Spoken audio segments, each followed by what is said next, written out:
Bom, então hoje nós vamos conversar com Adriana Rocha de Holanda Coutinho, atual vice-presidente da OAB, mestre pela PUC, Pontifícia Universidade Católica de São Paulo, professora da Universidade Católica de Pernambuco. Olha, Adriana, é um prazer te receber aqui nesse ciclo de estudos e dizer que realmente a tua vinda para cá me deixa muito feliz, porque vai permitir que nós venhamos a conversar sobre assuntos que eu considero relevantíssimos, né?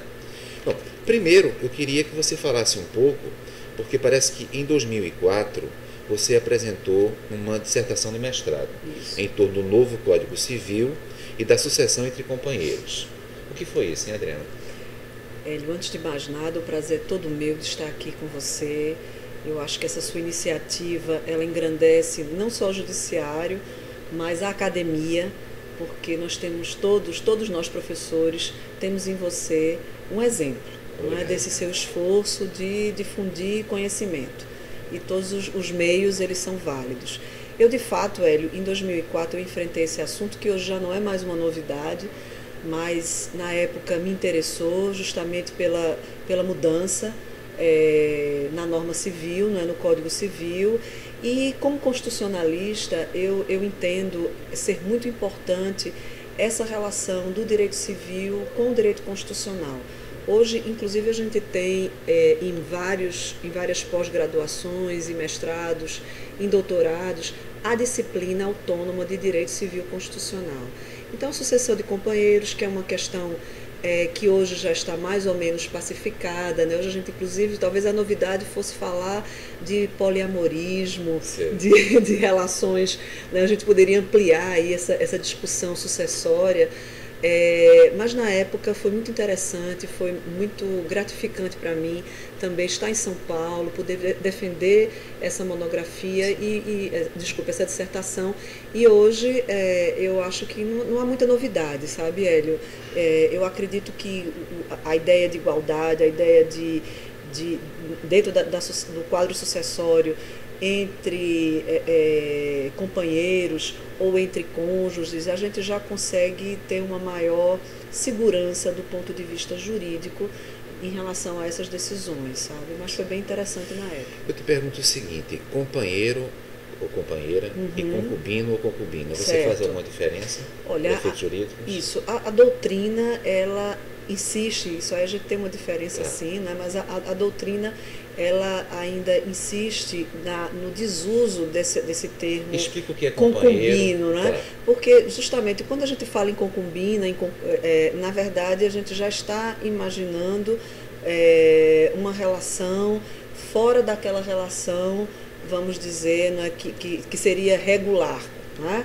Então você tem o seu companheiro, você vive como se casado fosse. Certo. Do ponto de vista jurídico, você teria proteções quase que idênticas do que a do casamento civil, não é? Que aqui o Estado regra e regulamenta. E no caso a concubina seria justamente aquela amante, não é? Vamos dizer assim, que também deve ser, do ponto de vista jurídico, encarada muitas vezes como sujeita de direito, sim, como sujeito de direito, sim, né? Mas lógico que há uma discussão muito rica, Hélio, sobre o princípio da monogamia ser um princípio civil, certo, dentro do nosso ordenamento jurídico, e a partir dessa aceitação da monogamia como um princípio jurídico, obviamente que a gente destruiria ou atacaria essas teses mais modernas de aceitação, né, de direitos também igualitários entre o companheiro, o cônjuge e a concubina ou concubino, né, como a gente quisesse chamar. Mas eu acho os termos ainda preconceituosos, né, carregam uma carga moral que me incomoda um pouco, sabe, Hélio? Eu sou um pouco mais avançada. Eu acho que a gente tem que encarar as relações humanas e as relações familiares do ponto de vista jurídico também, com um olhar diferente do que a gente faz, por exemplo, em relação ao direito tributário, em relação a outros ramos do direito. As relações existenciais, elas exigem essa leitura mais aberta, porque elas trabalham com a emoção humana, né, Hélio? E a emoção, o Estado ele se preocupa em regular o privado, mas eu sou também um pouco reticente nessa ganância que o Estado tem hoje em dia também de fazer esse regramento, de criar essa regulação. Né? Eu acho que é um pouco contraditório isso. Quer dizer, a gente nós queremos os direitos e isso está correto, mas ao mesmo tempo a gente está abrindo mão um pouco daquela história da liberdade, do discurso constitucional inicial, que é o Estado, respeitar o Estado que se abstém de intervir na vida privada do sujeito. Não é isso? Então, acho que é uma faca de dois gumes. Interessante notar o seguinte, em Portugal, né, eu tive um professor civilista, Menezes Cordeiro. Sim, coincidíssimo. Que dizia algo bem interessante a respeito deste tema. Ele falava, olha, é muito comum afirmar-se que o direito civil é um direito decantado. Né? É um direito onde as coisas já ocorreram, tem uma tradição romana de séculos e séculos. E, portanto, teria pouca coisa a ocorrer de novo no direito civil. Eles enganam. Por exemplo, no direito de família. Direito de família é direito civil. Isso. E é um direito espertíssimo. Não é um direito decantado, é um direito que enfrenta uma realidade mutante. Exatamente. Você concorda com essa perspectiva? Eu concordo plenamente. E aqui no Brasil, Hélio, uma característica grande do direito de família foi que dessa parte do direito civil realmente foi o que mais absorveu os princípios constitucionais. Né? Então, todos os princípios constitucionais hoje do direito de família, eles são efetivamente utilizados pelos tribunais. E eu vejo isso, assim, eu fico muito animada, eu vejo isso de uma forma muito positiva, porque talvez essa característica que o professor lhe colocou com tanta pertinência, e é um professor respeitadíssimo em todo mundo, você foi muito feliz na sua observação, ele está coberto de razão. É exatamente isso, porque trata das relações humanas, é um direito existencial e a gente precisa evoluir, às vezes até mais no direito, para poder acompanhar esses movimentos da sociedade em relação à família. Mas o direito constitucional moderno, né, Adriana, tem uma característica poliédrica. Você, como professora de direito constitucional, fez uma dissertação com tudo a ver com o direito civil. Exatamente. Mas também em 2013, não é, você participou de um congresso em torno de tributação e desenvolvimento, a importância, a interferência dos tributos na competitividade. Isso. Porque o direito tributário também tem a ver com o direito constitucional. Há esse diálogo. Né? Fala um pouquinho sobre o direito tributário constitucional, o direito constitucional tributário. Eu fico até assustada de tratar direito tributário na sua frente, porque você, sem dúvida nenhuma, é um dos especialistas mais respeitados no Brasil, mas como constitucionalista, eu sou uma atrevida mesmo, e de fato tributação e desenvolvimento, sabe? Eu acho que a minha preocupação é mais nessa área, do ponto de vista do desenvolvimento econômico. Hoje a gente vê um crescimento também muito grande de atenção do ponto de vista acadêmico para o direito econômico.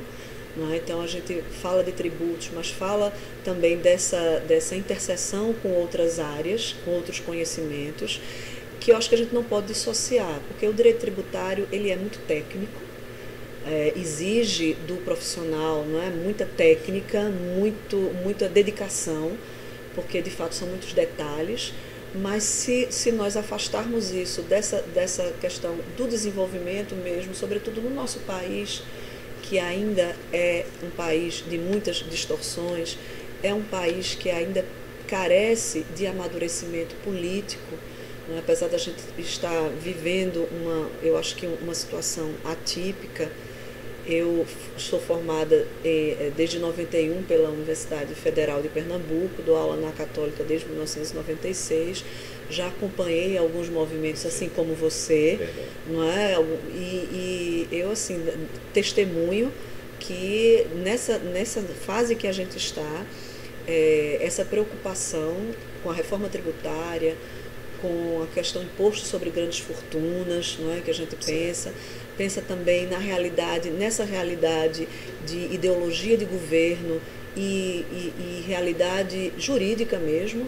Quer dizer, como é que a gente pode juntar, né, essas duas questões sem nos tornarmos reféns de mudanças casuísticas, de interesses que também são apenas momentâneos, né, Hélio?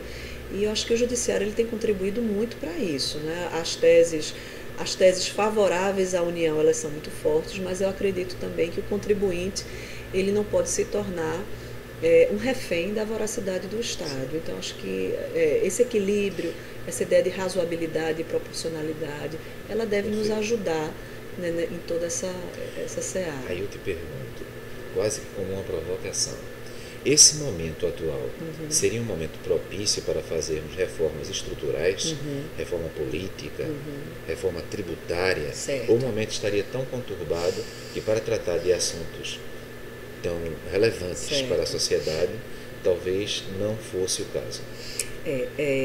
Na OAB, nós temos uma bandeira importantíssima, que é a da reforma política. Certo. Além da reforma política, a gente também está encampando a questão da reforma tributária. Então, a gente entende que, institucionalmente agora, certo. deixando um pouquinho de lado a professora de Direito Constitucional e falando como representante dessa instituição que me é tão cara, que é a OAB, essa já é uma luta anterior, né, Hélio, a esse momento. Quer dizer, eu acho que, na verdade, ela não surgiu agora. Não é por causa da eleição de Dilma ou dos conflitos que nós temos vivido em relação às ideologias que essa questão surgiu. Isso já é uma questão anterior. Talvez agora alguns que não levantavam essa bandeira estejam levantando, isso é bem verdade. Sim. Mas eu acho que sempre é o momento da gente discutir melhoria em sistema, sobretudo sistema político. Certo? Mas em relação ao direito tributário, acho que você pode falar até melhor do que eu. Vou devolver até a provocação. Porque eu acho que os tributaristas e quem trabalha com isso no seu dia a dia, e quem é vocacionado como você não é isso? Deve se sentir um pouco atemorizado com essas decisões mesmo, nessa pressão, vamos dizer assim, né? Decisões na pressão, que não reflitam um amadurecimento como a gente gostaria que toda mudança legislativa tivesse, né, Hélio? Porque não é só em relação a essas questões. Eu me assusto com a falta de preparo do nosso legislativo. Eu me assusto com essa bandeira que se levanta de independência pura e simples do executivo, sem que o interesse público, que deveria ser, né, a moeda de troca número 1, o interesse público, sem esse interesse público ser sequer ventilado por muitos dos nossos parlamentares. Então é só um jogo de força, e aí talvez uma mudança legislativa agora não seja aquela que nós, como juristas, como estudiosos, aquela que a gente pensa que seja melhor, mas não sei. Em resposta, mas já estou colocando uma outra pergunta, mas completamente conectado com a resposta que eu vou te dar, eu diria o seguinte: eu tenho uma conta do Facebook onde o primeiro tema era financiamento de campanha. Certo. Acho que qualquer reforma tributária, quer venhamos a tributar mais o patrimônio, a renda ou o consumo, porque hoje no Brasil tributa-se bastante o consumo. Muito. Em relação aos países da OCDE, em relação aos Estados Unidos, mas não se tributa como na OCDE e os Estados Unidos o patrimônio e a renda. De tal maneira que qualquer reforma tributária precisa de uma reforma política prévia. E aí vem a minha pergunta. Você, como vice-presidente da OAB, poderia nos esclarecer no que diz respeito à reforma política? Quais são as principais bandeiras, não sei se o termo é esse, a gente pode quais são os principais postulados da reforma política na perspectiva da Ordem dos Advogados do Brasil? Essa questão do financiamento, eu acho que se destaca, né, dentro desse conjunto de, vamos dizer, de sugestões. A OAB não está sozinha, né, Hélio? É bom dizer que várias entidades que refletem a vontade também da sociedade assinaram conjuntamente essa proposta. E isso tem sido um engajamento dessa gestão, mas não apenas dessa gestão, e aí eu falo do Conselho Federal. Aqui na OAB de Pernambuco a gente já fez algumas audiências públicas para discutir, e eu acho que o financiamento público de campanha é algo que muita gente desconhece. Eu acho interessante também, eu não tenho um convencimento, aí falando como cidadã também, eu não tenho um convencimento total sobre o sistema eleitoral. Eu tenho muitas dúvidas, mais dúvidas do que certezas. Se eu for me deparar, e aí como constitucionalista, e estudando, não é, um pouco da história do Brasil e das mudanças ocorridas desde a nossa Constituição Republicana de 1891 até a nossa Constituição de 1988, a gente vai entender a sistemática, por exemplo, do sistema eleitoral proporcional, do majoritário. A gente pode até justificar, não é? Mas principalmente sobre o sistema proporcional, Hélio, eu tenho muitas dúvidas, muito mais do que certezas, porque a gente vê as distorções nessa representatividade. E eu, como cidadã, eu me preocupo com isso. Quer dizer, se antes a gente pensa que a Câmara dos Deputados, aí a nível federal, no Congresso Nacional, principiologicamente os deputados são representantes diretos do povo, mas eu não consigo reconhecer em muitos deles uma representação real em número de votos. Não é uma distorção que salta aos olhos para qualquer um de nós. Você poderia explicar para as pessoas que estão nos escutando o que é representação proporcional? Claro. Não é? Porque isso é um ponto significativo para as pessoas que não conhecem, mas querem conhecer. Certo. No Brasil, em relação ao legislativo, principalmente, a Câmara dos Deputados tem um sistema proporcional e os senadores eles são eleitos através do sistema majoritário. Esse sistema proporcional, ele majoritário exige... porque o senador que tem mais votos, exatamente, ele é eleito. Aquele que recebe o maior número de votos, ele é eleito. No sistema proporcional, você tem uma série de exigências, e não apenas um número de votos, para que você consiga uma cadeira na Câmara dos Deputados.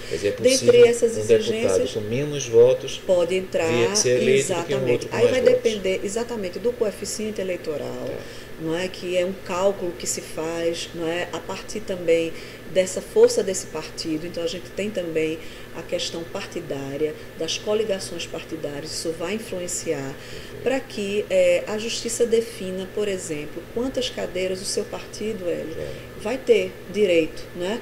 E o número de votos que, vamos dizer assim, que aquele que vai ser o líder do seu partido, que tem o puxador de votos, como a gente chama, que é uma expressão que já se popularizou, né? Então, pode ser um jogador de futebol, um artista de televisão, um palhaço, né? Claro. E eu lembro muito, e aí eu já estou de novo entregando a minha idade, né? Eu lembro muito de Enéas, que ficou conhecidíssimo naquela campanha de 5 segundos, Perfeito. Onde ele simplesmente dizia: meu nome é Enéas. E aquilo foi interpretado, quer dizer, ganhou a simpatia do grande público. A figura dele era uma figura estranhíssima, né? Um homem barbado, e no entanto ele era um médico, ele tinha um currículo, um currículo razoável do ponto de vista formal. E que através desses 5 segundos, esses poucos segundos, ele conseguiu uma votação bastante significativa e levou com ele, não é, outros que infelizmente não tinham nenhum tipo de visibilidade, inclusive a sua esposa, sua mulher, que foi depois candidata. Quer dizer, com isso você demonstra que uma pessoa com menos votos, o sistema proporcional ele pode vir a ser eleito. Exatamente. Do que com mais votos. E isso vai acontecer em relação aos vereadores também, não é? Que é Então, assim, a gente tem uma proposta... Daí a importância das alianças políticas. Das alianças políticas, Hélio, e talvez da gente cada eleição uma aliança diferente. A gente repensar esse sistema proporcional, talvez com um sistema como distrital misto, onde a gente faça uma composição e aquele que se candidata, quer dizer, uma parcela desses candidatos, só possa receber voto naquela circunscrição onde ele trabalha. Então você cria, de fato, uma conexão mais próxima com o seu eleitor, e eu acho que isso é uma proposta que merece ser discutida, certo? Eu acho que a gente pode avançar. E em relação ao financiamento de campanha, eu acho que é uma questão moralizante mesmo, sabe? Eu acho que muitos dizem: não, mas a gente vai sustentar, como se a gente já não sustentasse.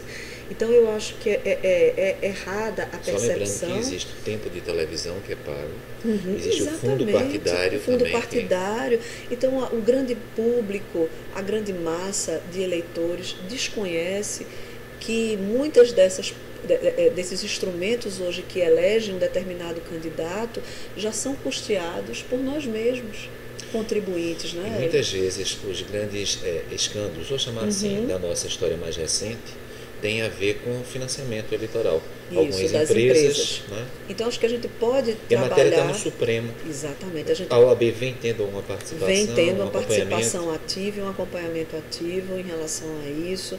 A gente sabe que em outros países há proibição, há vedação já há muito tempo de que empresas financiem campanhas eleitorais. E a gente entende por que isso, né? Porque é lógico que o interesse de uma grande corporação vai ser um interesse próprio na defesa. Claro que se ela está ali contribuindo com aquela quantidade de dinheiro, Sim. não se pode imaginar, ninguém é inocente aqui de imaginar que não vai haver algum tipo de retorno. E hoje a gente vive uma situação de, vamos dizer assim, acho que talvez de temor, porque a gente não consegue vislumbrar dentro dos últimos escândalos a curto prazo, Hélio, uma solução, a curto prazo, certo. Uma solução que atenda a essa ideia, né, de que a coisa pública ela não pode, de fato, ser gerida no interesse de poucos para atender ao interesse de poucos e interesses que a gente sabe que de longe não vão facilitar a vida dos que mais precisam. Né? Mas não é uma ineficiência nossa, porque ontem eu vi por 1,5 milhão o Big Brother Brasil agitar o Brasil inteiro. O Brasil inteiro, ou quase todo o Brasil. Você vai falar de um tema que eu não vou por saber 1,5 milhão. Comparações. Mas fale. Não, por mas 1,5 milhão, eu trabalho isso por com um meus prêmio alunos. de 1,5 milhão, conseguiu-se mobilizar todo o Brasil. Isso. E a gente verifica que em uma campanha eleitoral é muito mais, extremamente muito mais cara. Há empresas que doam para candidatos de partidos completamente diferentes 10, 12 milhões. E não há interesse nenhum de se ir ao site do Tribunal Superior Eleitoral e verificar. Exatamente essas doações. Então não há ineficiência nossa, do Judiciário, da OAB também. Eu acho que de todos nós também como cidadãos. Né? E eu faço uma autocrítica e eu costumo até trabalhar isso em sala de aula com meus alunos, sobretudo na disciplina de direitos fundamentais, quando a gente fala não só da questão dos direitos políticos, mas também, né, de uma série de direitos que a gente aprende na Constituição e a gente esquece dos nossos deveres. Então a gente precisa estar atento para isso, a gente esquece em quem a gente votou, a gente não sabe, por exemplo, quem são os suplentes dos nossos senadores, isso é importantíssimo.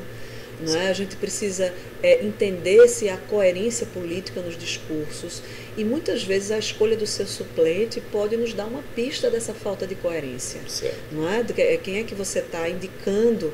A gente sabe historicamente senadores que indicaram seus filhos e que logo depois tinham um grande eleitorado, né, e logo depois resolveram abrir mão, abdicar do seu mandato, justamente para dar essa visibilidade política.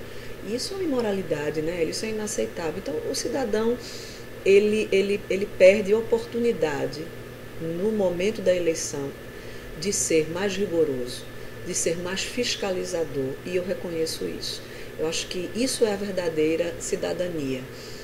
Ir para as ruas é importante, protestar é importante, mas são momentos, às vezes, de tensão que nos ajudam, né, nesse despertar, mas eu acho que isso tem que ser um ato contínuo, Hélio. Acho que a gente tem que procurar sempre estar atento para isso. Eu tinha um professor, já um outro professor, Marcelo Rebelo de Souza, Certo. que dizia o seguinte: a democracia não se encerra no voto.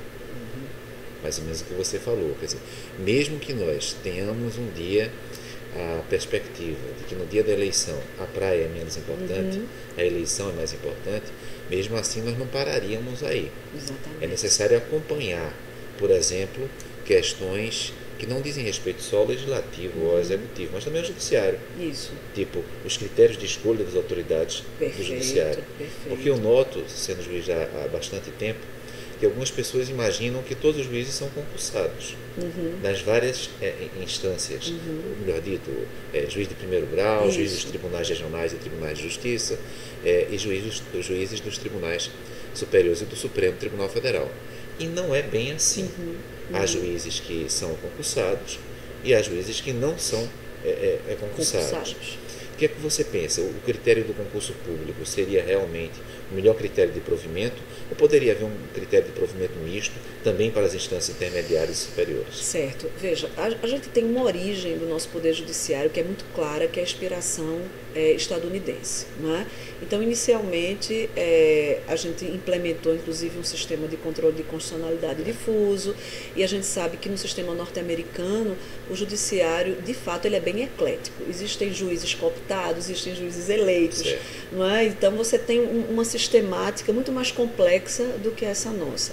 A instituição do concurso público, Hélio, no Brasil, para mim, foi um marco de moralidade, indiscutivelmente. A partir do momento em que você reconhece a ascensão, sobretudo a um cargo da importância da magistratura, né, que você delimita que esse corpo maior de magistrados, ele se efetive através do concurso público, eu acho que ganha a sociedade.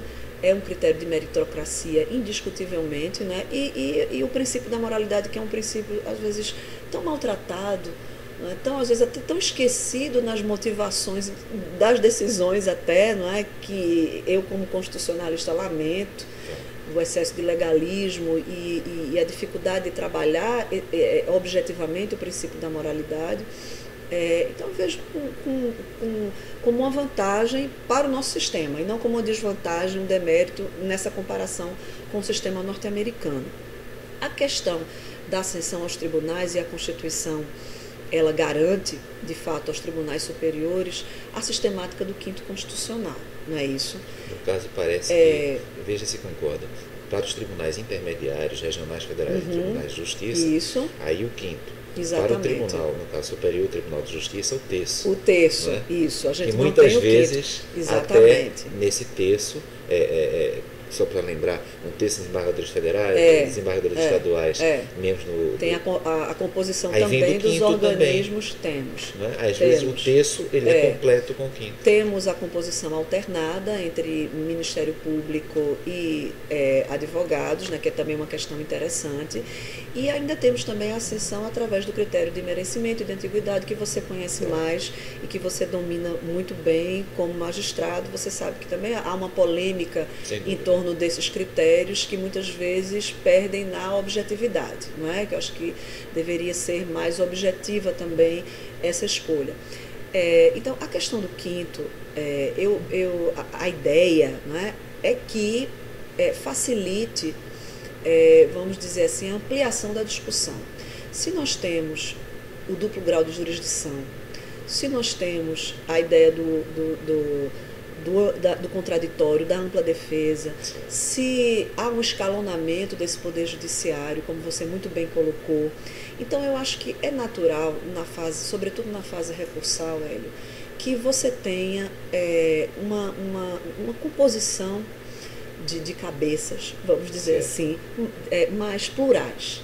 Certo? Então, em princípio, eu não vejo com maus olhos a figura desse quinto constitucional. Eu vejo exatamente, eu faço uma leitura de oxigenação, de democratização desse poder judiciário, e que, no final, quem vai lucrar é o próprio cidadão.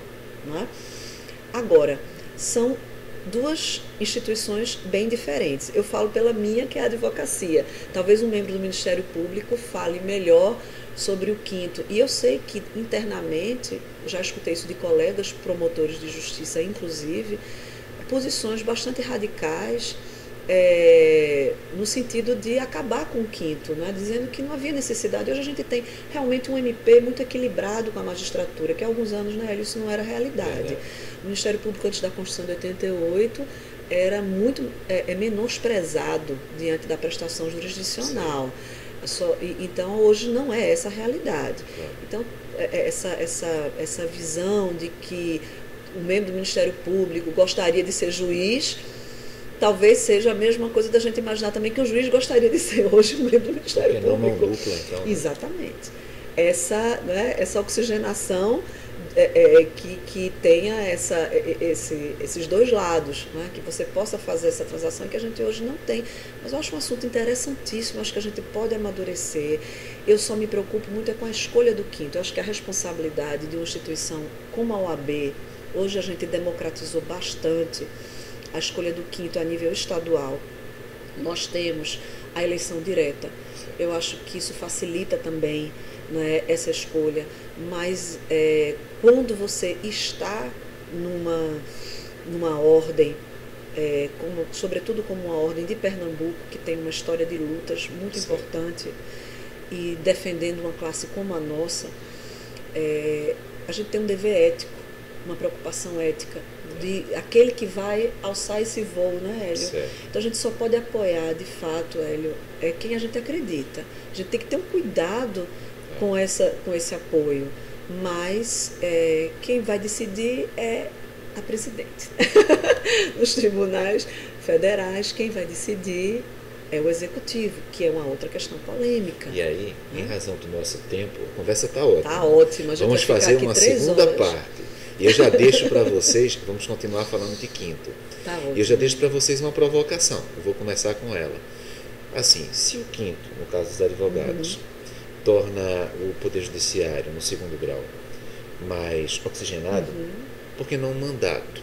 Mais advogados participarem do quinto no segundo grau. Certo. Seria uma maior oxigenação ou não? Na segunda parte a gente começa com esse.